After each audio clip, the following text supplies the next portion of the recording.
क्या आपने ध्यान दिया है कि हमारे समाज में कुछ पारिवारिक संबंध धीरे धीरे अदृश्य हो रहे हैं? पहले हर बच्चे के माता पिता के अलावा चाचा, ताऊ, बुआ, मामा, मौसी जैसे ढेरों रिश्तेदार हुआ करते थे, लेकिन अब ये सभी मानो विलुप्त प्रजाति होते जा रहे हैं।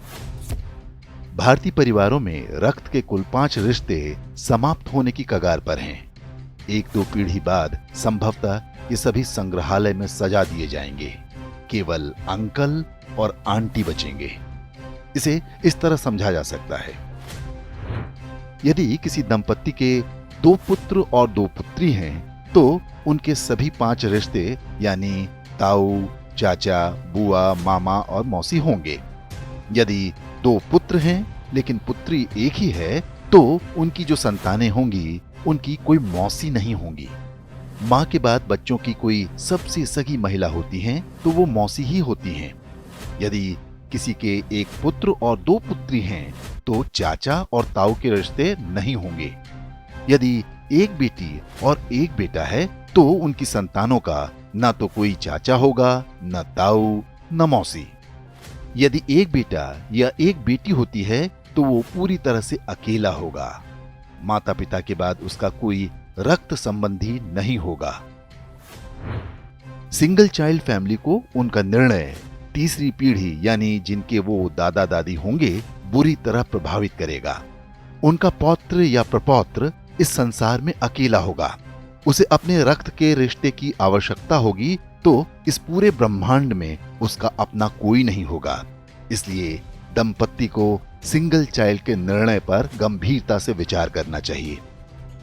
ये न केवल हमारे बच्चों को एकाकी जीवन जीने को विवश करेगा, बल्कि हमारी हिंदू परिवार व्यवस्था को भी नष्ट कर देगा। पश्चिमी देशों में सिंगल चाइल्ड पॉलिसी भारत से पहले आरंभ हो गई थी।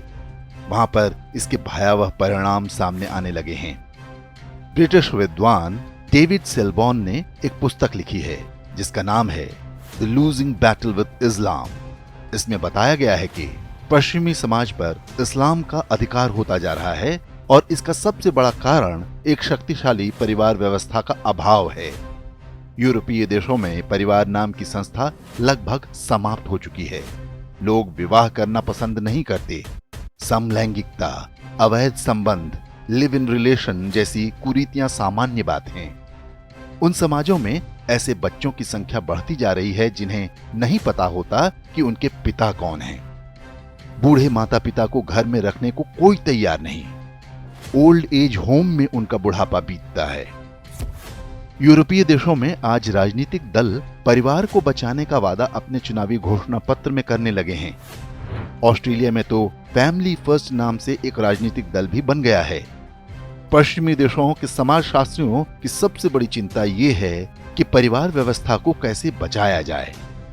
इस सब के लिए उनके पास यही सुझाव है कि 1 से अधिक बच्चे पैदा हों। अब यही चुनौती भारतीय समाज के सामने भी खड़ी होने जा रही है। क्या हम समय रहते सतर्क हो पाएंगे या हमारे साथ भी वही होगा जो पश्चिमी देशों के साथ हो रहा है?